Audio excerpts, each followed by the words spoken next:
നമസ്കാരം. നമ്മളിപ്പോൾ പോകുന്നത് ചങ്ങനാശ്ശേരി ആലപ്പുഴ റോഡിലൂടെയാണ്. ഈ പെയ്തൊഴിയാതെ നിൽക്കുന്ന ഈ പെരുമഴക്കാലത്തിൽ കുട്ടനാടിൻ്റെ അവസ്ഥ എന്താണെന്ന് നമുക്കൊന്നറിയണ്ടേ. ഒരുപാട് പേമാരിയും ഒരുപാട് പ്രളയത്തെയും അതിജീവിച്ചവരാണ് കുട്ടനാട്ടുകാർ. അപ്പോൾ ഈ പേമാരിയിലും അവരൊരുപാട് ബുദ്ധിമുട്ടുകളും പ്രയാസങ്ങളും അനുഭവിക്കുന്നുണ്ട്. അപ്പോൾ അതൊക്കെ നമുക്ക് ഒരു അല്പമെങ്കിലും ഒന്ന് കണ്ട് മനസ്സിലാക്കാം. കാരണം ഇത് നമ്മുടെ ഈ വീഡിയോയിൽ കുട്ടനാടിൻ്റെ 1% പോലും നമുക്കിത് ഉൾപ്പെടുത്താൻ സാധിച്ചിട്ടില്ല. എല്ലാ ഭാഗങ്ങളും AC റോഡ് ഒഴിച്ച് മറ്റ് വശങ്ങളിലോട്ടുള്ള എല്ലാ ഭാഗങ്ങളും റോഡുകളും വെള്ളത്തിൽ മുങ്ങി നിൽക്കുക.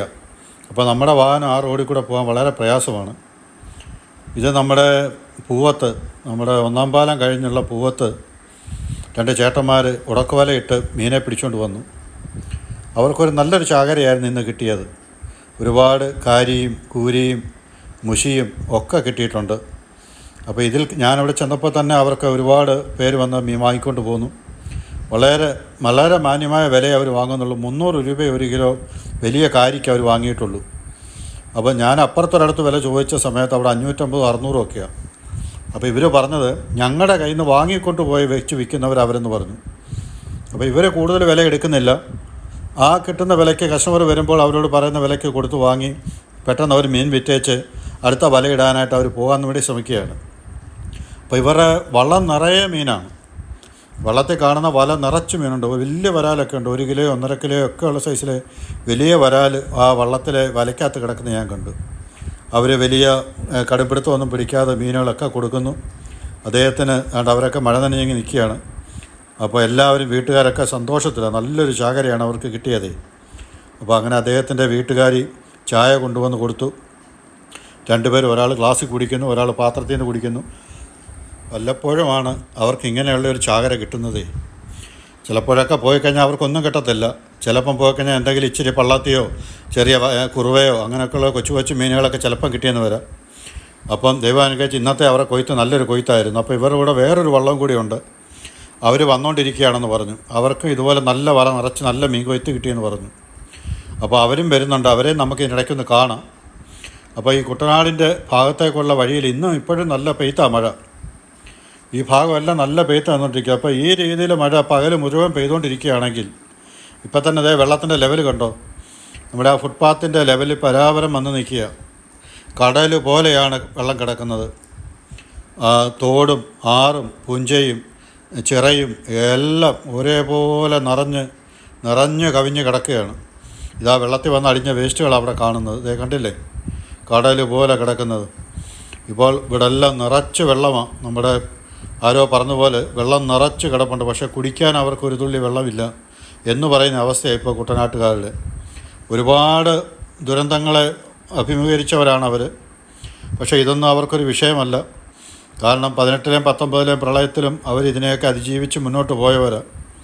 അപ്പോൾ എങ്കിൽ പോലും ഈ സമയത്തും അവരൊരുപാട് കഷ്ടപ്പാട് അനുഭവിക്കുന്നുണ്ട്. വെള്ളത്തിനായാലും പിന്നെ കൃഷി എന്തായാലും കൊയ്തെടുത്ത് കഴിഞ്ഞതുകൊണ്ട് ആ ഒരു വിഷയത്തിൽ നിന്ന് അവർ രക്ഷപ്പെട്ടു.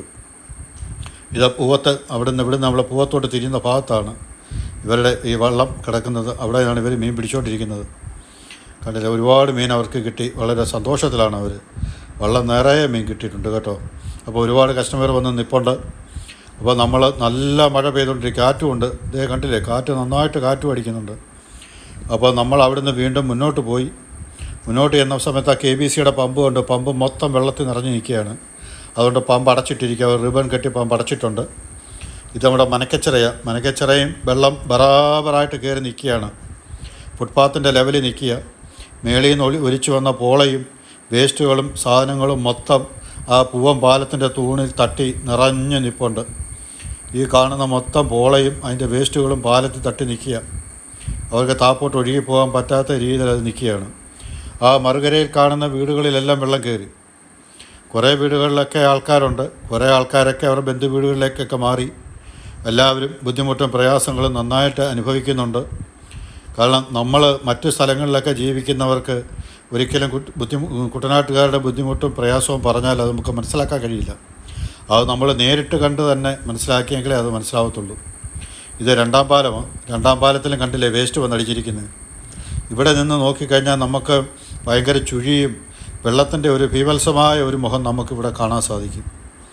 ഒരു ചെറിയ ഒരു മീൻപിടുത്ത ബോട്ട് അങ്ങോട്ട് പോന്നു, ഒരു വള്ളം, അത് മോട്ടർ വെച്ച വള്ളമാണ്. പുള്ളി മീൻ പിടിച്ചുകൊണ്ട് വരുവാണെന്ന് തോന്നുന്നു. അതിലെന്തോ ഉണ്ടെന്നുള്ളത് നമുക്ക് ശരിക്കും കാണാൻ പറ്റിയില്ല. കണ്ടില്ലേ, ചിറയും ആറും തോടും വയലും എല്ലാം കൂടി ഒരുമിച്ച് നിറഞ്ഞ് കവിഞ്ഞ് കിടക്കുന്ന ഭാഗം കണ്ടില്ലേ. അതൊരു ചെറിയ റിസോർട്ടാണോ വീടാണോ എന്ന് എനിക്കറിയില്ല. എന്തായാലും അവിടെ എല്ലാം വെള്ളം കയറിയിട്ടുണ്ട്. മൊത്തം നിറഞ്ഞ് കവിഞ്ഞ് നിൽക്കുക എല്ലാ ഭാഗവും. കാരണം ആ വീടിൻ്റെ ആ ഭാഗത്തുള്ള വീട്ടുകാരെല്ലാവരും അവിടുന്ന് ഒഴിഞ്ഞു പോയിട്ടുണ്ടെന്നാണ് തോന്നുന്നത്. ഒരുപാട് വീടുകളെല്ലാം അടച്ചിട്ടിരിക്കുന്നതായിട്ടാണ് കാണുന്നത്. അപ്പോൾ ഇവിടെയൊക്കെ വന്ന് കണ്ടിട്ടുണ്ട് രണ്ട് വെള്ളം, ആറ്റിലെ വെള്ളവും നമ്മുടെ ചിറയിലെ വെള്ളവും തമ്മിൽ ചേരുന്നതിൻ്റെ രണ്ട് വെള്ളത്തിൻ്റെ നിറങ്ങൾ തമ്മിലുള്ള വ്യത്യാസം കണ്ടോ. അതുപോലെ തന്നെ വേസ്റ്റ് വന്ന് അടിഞ്ഞു കൂടിയിരിക്കുന്നത് മുകളിൽ നിന്ന് ഒഴിഞ്ഞു വന്ന വേസ്റ്റുകളാണ്. അതുപോലെ നമുക്കതേ അവിടെ ഒരാളെ കാണാം. ആ ചെറിയ വെള്ളം നിറഞ്ഞു കിടക്കുന്ന വരമ്പിലൂടെ വളരെ കഷ്ടപ്പെട്ട് നടന്നു വരുന്ന ഒരാളെ നമുക്കവിടെ കാണാം. ഒന്ന് ശ്രദ്ധിച്ച് നോക്കിക്കേ. ഒന്നുകിൽ അദ്ദേഹത്തിൻ്റെ വീട്ടിൽ നിന്ന് മക്കൾക്ക് വേണ്ടിയിട്ടോ വീട്ടിലേക്കോ സാധനങ്ങൾ വാങ്ങാൻ വേണ്ടിയിട്ട് ആ വെള്ളത്തിൽ കൂടെ ഒരു കുടയും പിടിച്ച് ഒരു റെയിൻകോട്ടും ഇട്ട് അദ്ദേഹം നടന്നു വരിക. എത്ര മാത്രം ബുദ്ധിമുട്ടും ത്യാഗവും അവർ സഹിക്കുന്നുണ്ടെന്ന് ആലോചിച്ച് നോക്കിക്കേ ഇവിടെ ജീവിക്കാൻ വേണ്ടി.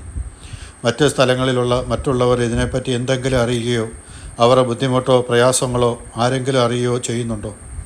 എന്തെല്ലാം നാശനഷ്ടങ്ങളാണ് അവർക്ക് ഇതിനിടയിൽ സംഭവിക്കുന്നതെന്നറിയോ? അവരുടെ വളർത്തുമൃഗങ്ങളും വീടിനുണ്ടാകുന്ന നാശനഷ്ടങ്ങളും ഒക്കെ ഇതിനകത്ത് സംഭവിക്കുന്നുണ്ട്. അവരാരോടും ഇതിൻ്റെ ബുദ്ധിമുട്ടുകളോ പ്രയാസങ്ങളോ ഒന്നും പറയാൻ നിൽക്കുന്നില്ല. എല്ലാം സ്വയം സഹിച്ച് അവർ മുന്നോട്ട് പോയിക്കൊണ്ടിരിക്കുന്നു. നമ്മൾ വീണ്ടും മുന്നോട്ട് പോവുകയാണ്. നമ്മളങ്ങനെ കിഴക്കൻ വെളിയനാട്ട് ഭാഗത്തേക്കാണ് നമ്മളിപ്പം പോകുന്നത്. അപ്പോൾ അവിടേക്ക് പോയ സമയത്ത് ഇതിപ്പോൾ നമ്മൾ കാണാം, നമുക്ക് ഇപ്പം കണ്ട നമ്മുടെ ആറിൻ്റെ മറുവശമാണിത്. ഇവിടെ ആണെങ്കിൽ ഒരു നാട്ടുകാർക്ക് പോകാൻ വേണ്ടി ഒരു ജങ്കാർ ഉണ്ടാക്കിയിട്ടുണ്ടായിരുന്നു. കണ്ടില്ലേ, ആ ജങ്കാർ ചുഴലി കണ്ടില്ലേ വെള്ളത്തിൽ. ആ ചുഴിക്കകത്തുപെട്ട് ജങ്കാർ തലകീഴായിട്ട് മറിഞ്ഞ് അവിടെ എവിടെയോ കയറി ഉടക്കി കിടക്കുക. അപ്പോൾ അതിൻ്റെ തൊട്ട് താഴെയായിട്ടൊരു വള്ളക്കാർ രണ്ടുപേരും നിൽപ്പുണ്ട്. അവർ ഉടക്കുവലയാണോ വീശുവലയാണോ എന്നറിയത്തില്ല. അതേല പക്ഷേ മെഷീനൊക്കെ ഉണ്ട്. അവരവിടെ നിന്ന് സംസാരിച്ചുകൊണ്ട് നിൽക്കുന്നേ ഉള്ളൂ. ഇപ്പുറത്ത് കണ്ടില്ലേ വേസ്റ്റൊക്കെ അടിഞ്ഞിരിക്കുന്നത്. ഇതിൽ നല്ല ഒഴുക്കാണ്, നല്ല ഒഴുക്കും നല്ല ചുഴിയൊക്കെ ഉണ്ട്. നമുക്ക് കണ്ടു കഴിഞ്ഞാൽ നമുക്ക് പേടി തോന്നും. അതുപോലെ വെള്ളത്തിൽ ചുഴിയുണ്ട്. കണ്ടില്ലേ, പാടം നിറഞ്ഞ് കവിഞ്ഞ് കിടക്കുന്ന വലിയ കടൽ പോലെ കിടക്കുന്നുണ്ടല്ലേ, കായൽ പോലെ കിടക്കുന്നുണ്ടല്ലേ. അത്ര മാത്രം വെള്ളം കയറി കിടക്കുകയാണ്. ഓരോ വീട്ടുകാരും വെള്ളത്തിൻ്റെ ശല്യം അനുഭവിച്ചുകൊണ്ടിരിക്കുന്നു. ഇതിപ്പോൾ നമ്മൾ കിഴക്കൻ വെളിയനാട്ടേക്ക് പോകുന്ന വഴിക്കുള്ള ഒരു പഴയ തറവാടാണ്. അങ്ങോട്ട് പോകുമ്പോൾ ലെഫ്റ്റ് സൈഡിലൊരു തറവാടുണ്ട്. അതിൻ്റെ മുറ്റം മൊത്തം വെള്ളം കയറി, വീടെല്ലാം അടച്ചിട്ടിരിക്കുന്നു. അവിടെ താമസം ഉണ്ടോ ഇല്ലയോ എന്നുള്ള അറിയില്ല. അത് മൊത്തം അടച്ചിട്ടിരിക്കുക. അപ്പോൾ ഞാൻ പള്ളിയുടെ ആ ഭാഗത്തേക്ക് കയറിപ്പോകുന്ന ആ വഴിയുടെ ഭാഗത്ത് ഞാൻ പാർക്ക് ചെയ്തു. വാഹനങ്ങൾ വന്നു പോകുന്നതുകൊണ്ട് നമുക്കവിടെ കൂടുതൽ സമയം റോഡിലിടാൻ പറ്റാത്തതുകൊണ്ട് ഞാൻ ആ പള്ളിയിലോട്ട് പോകുന്ന വഴിയുടെ ഭാഗത്തേക്ക് വണ്ടി പാർക്ക് ചെയ്തിട്ട് ഞാൻ ഇതെടുത്തത്. അപ്പോൾ അവിടെ ഒരു ഓട്ടോ വന്ന് നിന്നു. ആ ഓട്ടോയിലെ രണ്ട് കുട്ടികളെയും കൊണ്ടൊരു അമ്മ കയറുകയാണ്. അംഗനവാടിയിലേക്കാണോ സ്കൂളിലേക്കാണെന്ന് അറിയില്ല. അപ്പോൾ ഞാൻ ഓട്ടോക്കാരൻ ചേട്ടനോട് ചോദിച്ചപ്പോൾ പുള്ളി പറഞ്ഞത് മുന്നോട്ട് വെള്ളം കൂടുതലാണ്, ഇപ്പോൾ മലവെള്ളം വന്നുകൊണ്ടിരിക്കുക, ഇനിയിപ്പോൾ മഴ പെയ്തു കഴിഞ്ഞാൽ വെള്ളം കൂടത്തേ ഉള്ളൂ. നിങ്ങളുടെ വണ്ടിയുമായിട്ട് അങ്ങോട്ട് പോയി കഴിഞ്ഞാൽ ഒരുപക്ഷെ തിരിച്ച് ഇങ്ങോട്ട് ചിലപ്പം വരാൻ പറ്റിയെന്ന് വരത്തില്ല, അതുകൊണ്ടത് ബുദ്ധിമുട്ടാവുമെന്ന് പറഞ്ഞു. അതുകൊണ്ട് പിന്നെ അവരൊക്കെ അവിടെ ഉള്ളവരല്ലേ, അവർക്ക് അവിടുത്തെ ദേശത്തെപ്പറ്റി അറിയാമല്ലോ, എത്ര പെട്ടെന്നാണ് വെള്ളം കയറുന്നതെന്നും ഇറങ്ങുന്നതെന്നും ഒക്കെയുള്ള കാര്യങ്ങൾ അവർക്കറിയാം. അതുകൊണ്ട് പിന്നെ ഞാൻ അങ്ങോട്ട് പോകാൻ തയ്യാറായില്ല. ഞാൻ അവിടെ ഇട്ട് തിരിച്ച് വീണ്ടും അവിടുന്ന് വേറെ എങ്ങോട്ടെങ്കിലും പോകാം എന്നുള്ള രീതി ഞങ്ങൾ വീണ്ടും ആലപ്പുഴ റോഡിലേക്ക് കയറുകയാണ്. കണ്ടില്ലേ അവിടുത്തെ വെള്ളം നല്ല ഒഴുക്കായി, റോഡിലും നല്ല ഒഴുക്കായി തുടങ്ങി.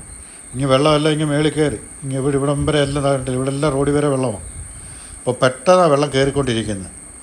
അപ്പോൾ മലവെള്ളം വരുന്നേ ഉള്ളൂ. ഇത് നമ്മുടെ ആ വെളിയനാട് പ്രാഥമികാരോഗ്യ കേന്ദ്രമാണ്. അതിനകത്തെല്ലാം വെള്ളം കയറി, അതിൻ്റെ മുറ്റത്തും അതിൻ്റെ അകത്തും എല്ലാം വെള്ളം കയറിയിട്ടുണ്ട്. എങ്കിൽ പോലും അവിടെ രോഗികളും ആൾക്കാരും ഡോക്ടറും എല്ലാവരും ഉണ്ട്. ആംബുലൻസ് ഉണ്ട്, എന്ത് അടിയന്തര ഘട്ടത്തെ നേരിടാൻ വേണ്ടിയിട്ടുള്ള ആംബുലൻസും കാര്യങ്ങളും ഒക്കെ ഉണ്ട്. ഇത് നമ്മുടെ കാവാലം പോകുന്ന വഴിയിലേക്കുള്ള ആ ഭാഗത്താണ് പള്ളിയുടെ പടിഞ്ഞാറ് വശമാണ്. ഇതിൻ്റെ കിഴക്ക് വശമാണ് പള്ളിയുടെ മുൻവശം. വളരെ മനോഹരമായ കാഴ്ച കാണാൻ. കുട്ടനാടിൻ്റെ ഒരു ഭാഗം, ഒരു ശതമാനം മാത്രമേ നമ്മൾ ഈ വീഡിയോയിൽ ഉൾപ്പെടുത്തിയിട്ടുള്ളൂ.